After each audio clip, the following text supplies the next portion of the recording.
ഈശോ മിശിഹായിക്ക് സ്തുതിയായിരിക്കട്ടെ. ഫെബ്രുവരി 22 ശനി. പരിശുദ്ധ കുർബാന മധ്യേ നമ്മൾ വായിക്കുന്ന സുവിശേഷ ഭാഗം മത്തായിയുടെ സുവിശേഷം 11 അധ്യായം 20 മുതൽ 24 വരെയുള്ള വാക്യങ്ങളും, ലേഖനം 2 തെസ്സലോനിക്ക 2 അധ്യായം 5 മുതൽ 12 വരെയുള്ള വാക്യങ്ങളുമാണ്. യാത്രയുടെ തിരക്ക് വന്നപ്പോൾ 2 ദിവസം ഇടയ്ക്കൊന്ന് ബ്ലസ് മുടങ്ങി. പക്ഷേ ആ 2 ദിവസം മുടങ്ങിയത് അതങ്ങനെ അങ്ങ് മുടങ്ങട്ടെ എന്ന് വിചാരിക്കാതെ തിരിച്ചു വരാനുള്ള ശ്രമമാണ് വീണ്ടും.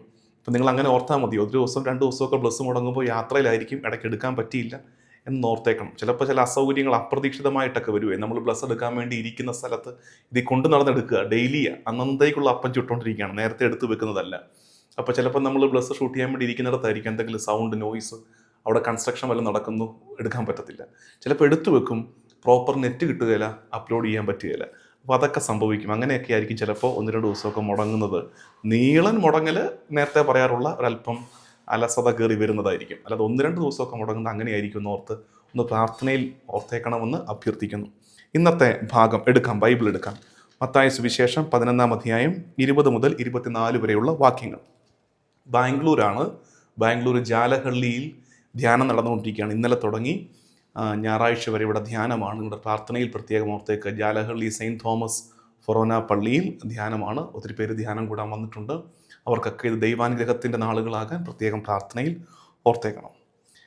ഇന്നത്തെ സുവിശേഷ ഭാഗമുണ്ടല്ലോ, ഈ മത്തായി 11, 20 മുതൽ 24 വരെയുള്ള ആ വാക്യങ്ങൾ. അവിടെ ഈശോ പറയുന്നൊരു ശൈലിയുണ്ട്. അതാണ് 21 വാക്യം.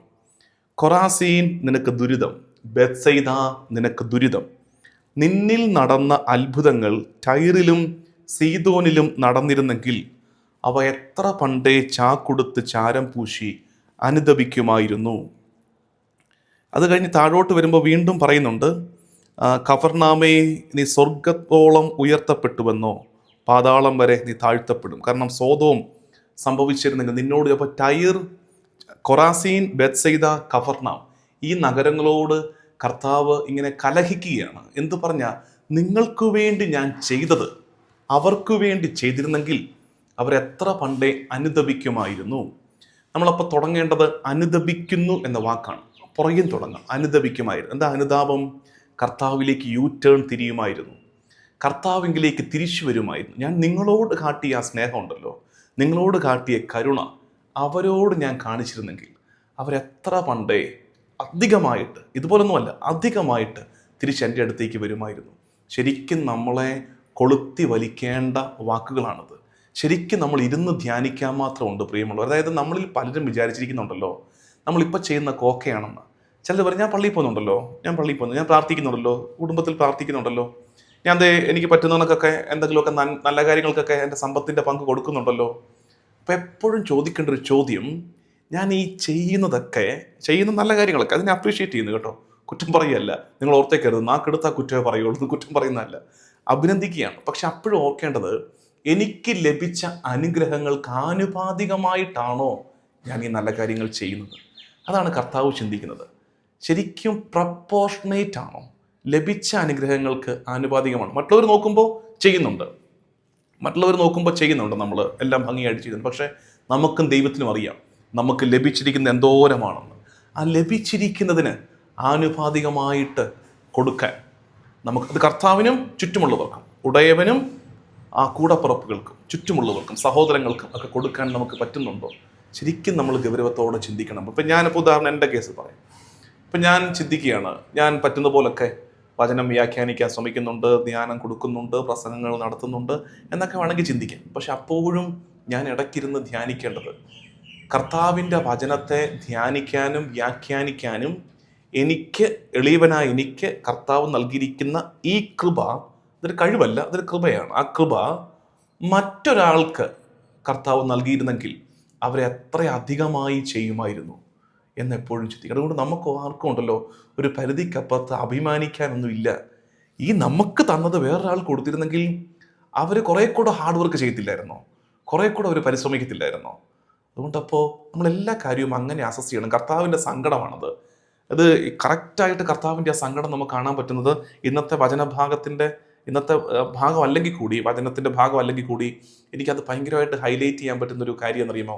യെശയ്യാ പ്രവാചകൻ്റെ പുസ്തകമാണ് 5-ാം അധ്യായം. ഇതിനു മുമ്പ് നമ്മൾ ശാലോമിലൊക്കെ ആ ഭാഗം പറഞ്ഞിട്ടുണ്ട്. യെശയ്യാ പ്രവാചകന്റെ പുസ്തകം 5-ാം അധ്യായം എടുത്ത് ബൈബിളുള്ളവർ എടുത്താൽ അതിനകത്ത് ഈ സുന്ദരമായ വാക്ക് കാണാം. യെശയ്യാ പ്രവാചകന്റെ പുസ്തകം 5-ാം അധ്യായം. എല്ലാവരുടെയും ബൈബിൾ ഉള്ളവർ വേഗം എടുത്താൽ നല്ലത്. യെശയ്യാ 5-ൽ ഇതിങ്ങനെയാണത്. 4-ാമത്തെ വാക്യം, യെശയ്യാ 5:4.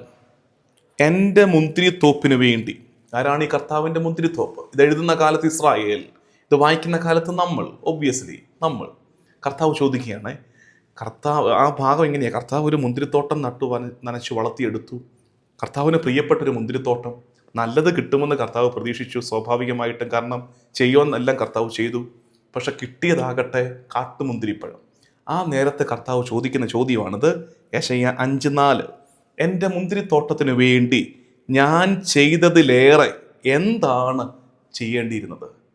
എൻ്റെ മുന്തിരിത്തോപ്പിന് വേണ്ടി ഞാൻ ചെയ്തതിലേറെ ഇനി എന്താണ് ചെയ്യേണ്ടിയിരുന്നത്? ചിലപ്പോഴൊക്കെ നമ്മളുണ്ടല്ലോ, നമ്മൾ ഈ അകൃത്യങ്ങളുമായി കർത്താവിൻ്റെ മുമ്പിലേക്ക് ചെല്ലുമ്പോൾ, നന്ദികേടിൻ്റെ, അശുദ്ധിയുടെ, അവിശ്വസ്തതയുടെ കാട്ടുമുന്തിരിപ്പഴവുമായി കർത്താവിൻ്റെ മുമ്പിൽ നിൽക്കുമ്പോൾ കർത്താവ് ചോദിച്ചു പോകുന്ന ചോദ്യമായത്, എടി നിനക്ക് വേണ്ടി ഇതിൽ കൂടുതൽ ഞാൻ എന്ത് ചെയ്യണമായിരുന്നു? പ്രാർത്ഥിച്ചപ്പോഴൊക്കെ ഉത്തരം നൽകിയിട്ടില്ലേ? നീ സങ്കടപ്പെട്ട കാലങ്ങളിൽ ഞാൻ വന്ന് ചാരത്തിരുന്നിട്ടില്ലേ? ഇനിയൊരു ചുവട് വയ്ക്കാൻ ആവതില്ലെന്ന് വിചാരിച്ച് കിതച്ചു പോയൊരു കാലത്ത്, തളർന്നിരുന്നൊരു കാലത്ത് ഞാൻ കൈപിടിച്ച് നടത്തിയിട്ടില്ലേടാ?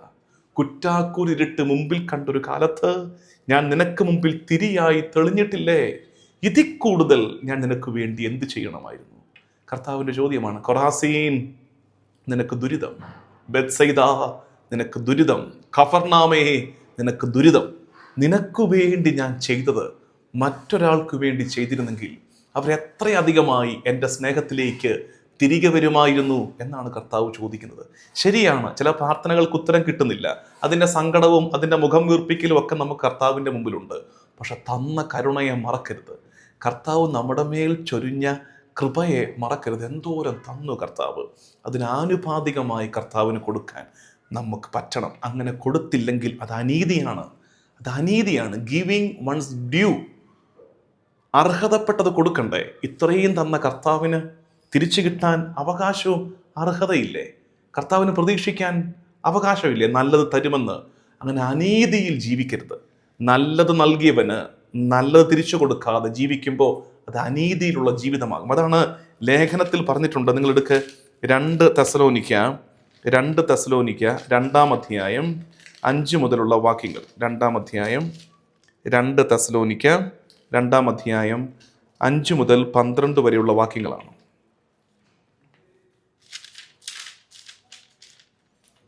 അതിൻ്റെ അവസാനത്തെ വാക്യം, തൽഫലമായി സത്യത്തിൽ വിശ്വസിക്കാതെ അനീതിയിൽ ആഹ്ലാദിച്ചവരെല്ലാം ശിക്ഷയ്ക്ക് വിധിക്കപ്പെടും. തത്ഫലമായി സത്യത്തിൽ വിശ്വസിക്കാതെ. എന്താണ് സത്യം? കർത്താവ് തമ്പുരാൻ, അവൻ്റെ സ്നേഹം. അവസാനത്തെ വാക്യം ഇത് അടിവരയിട്ട് വെച്ചു. നമ്മുടെ ജീവിതത്തോട് ഇതിങ്ങനെ ബന്ധപ്പെട്ട് നിൽക്കുക. സത്യത്തിൽ വിശ്വസിക്കാതെ. സത്യം എന്താ? കർത്താവാണ് എൻ്റെ ഉടയവൻ, അവനാണ് എന്നെ പരിപാലിച്ചത്, അവനാണ് എന്നെ ഇവിടം വരെ എത്തിച്ചത്. ഈ സത്യം തിരിച്ചറിയുകയും ഏറ്റുപറയുകയും ചെയ്യാതെ അനീതിയിൽ ആഹ്ലാദിച്ചവരെല്ലാം ശിക്ഷയ്ക്ക് വിധിക്കപ്പെടും. എന്താണ് അനീതി? അർഹതപ്പെട്ടത് കൊടുക്കാതിരുന്നു. കർത്താവിന് അർഹതപ്പെട്ട ആരാധന, അർഹതപ്പെട്ട തിരിച്ചുള്ള സ്നേഹം, അവൻ്റെ സാന്നിധ്യത്തിലേക്കുള്ള തിരിച്ചുവരവ് കൊടുക്കാതിരുന്നു. രണ്ടാമത്തെ അനീതി എന്താ? കർത്താവ് എനിക്ക് നൽകിയതെന്തിനാ? മറ്റുള്ളവരെ സ്നേഹിക്കാൻ. അവനെ പഠിപ്പിച്ചിട്ട് പോയതെന്താ? മറ്റുള്ളവരെ സ്നേഹിക്കുക, സഹോദരങ്ങളെ സ്നേഹിക്കുക. ആ സ്നേഹം നീ നൽകാതിരുന്നപ്പോൾ നീ അനീതിയാണ് ചെയ്തത്. കാരണം നിനക്ക് കർത്താവ് നൽകിയത് അവർക്ക് വേണ്ടി കൂടിയായിരുന്നു. ചിലർ ചോദിക്കും, ഞാൻ അധ്വാനിച്ചു, ഞാൻ പണിയെടുത്തു, ഞാൻ ഉണ്ടാക്കി, ആർക്ക് കൊടുക്കണമെന്ന് ഞാൻ തീരുമാനിക്കില്ലേ എന്ന് ചോദിക്കും. എൻ്റെ പ്രിയമുള്ളവരെ, അധ്വാനിച്ചവരെല്ലാം സമ്പന്നരായിട്ടില്ലല്ലോ, പണിയെടുത്തവർക്കെല്ലാം മെച്ചം കിട്ടിയിട്ടില്ലല്ലോ. അപ്പം നിനക്ക് കർത്താവ് അങ്ങനെ ഒരു കാരുണ്യം കാണിച്ചെങ്കിൽ നിന്നോട്, അതിൻ്റെ അർത്ഥം നീ വഴി മറ്റാരൊക്കെയോ അനുഗ്രഹിക്കപ്പെടാൻ നിന്റെ കയ്യിൽ കർത്താവ് വിശ്വസിച്ചേൽപ്പിച്ചതാണ് നിനക്കുള്ള സമ്പത്തും നിന്റെ കഴിവും നിന്റെ ആരോഗ്യവും നിന്റെ സമയവും. അതിൻ്റെ പങ്ക് കൊടുക്കാതിരിക്കുന്നത് അനീതിയാണെന്ന് ഓർക്കണേ. അതുകൊണ്ട് ഒരിക്കലും കർത്താവ് നമ്മളെ നോക്കി സങ്കടപ്പെടാതിരിക്കട്ടെ. എടാ, നിനക്ക് വേണ്ടി ഞാൻ ചെയ്തത് മറ്റൊരാൾക്ക് വേണ്ടി ചെയ്തിരുന്നെങ്കിൽ അവരെത്ര മെച്ചപ്പെട്ട ജീവിതം ജീവിക്കുമായിരുന്നു എന്നൊരു സങ്കടം നമ്മുടെ മുഖത്ത് നോക്കി കർത്താവ് സങ്കടപ്പെടാതിരിക്കട്ടെ. നമുക്ക് പ്രാർത്ഥിക്കാം. കർത്താവും ദൈവമായ ഈശോ മിശിഹായെ നിന്നെ ഞങ്ങൾ ആരാധിക്കുന്നു. ഞങ്ങളുടെ മേൽ നീ ചൊരിഞ്ഞ എണ്ണമില്ലാത്ത കൃപകൾക്ക്, നിന്റെ അവസാനിക്കാത്ത കാരുണ്യത്തിന് നന്ദി. ആ കൃതജ്ഞതാബോധത്തോടെ ഞങ്ങൾ എല്ലാ കാലവും ഈ ഭൂമിയിൽ ജീവിക്കട്ടെ. ആ കൃതജ്ഞത, ആ നന്ദി നിന്നോട് ആരാധനയായും ചുറ്റുമുള്ളവരോട് സ്നേഹമായും ഞങ്ങൾ പ്രകടിപ്പിക്കട്ടെ.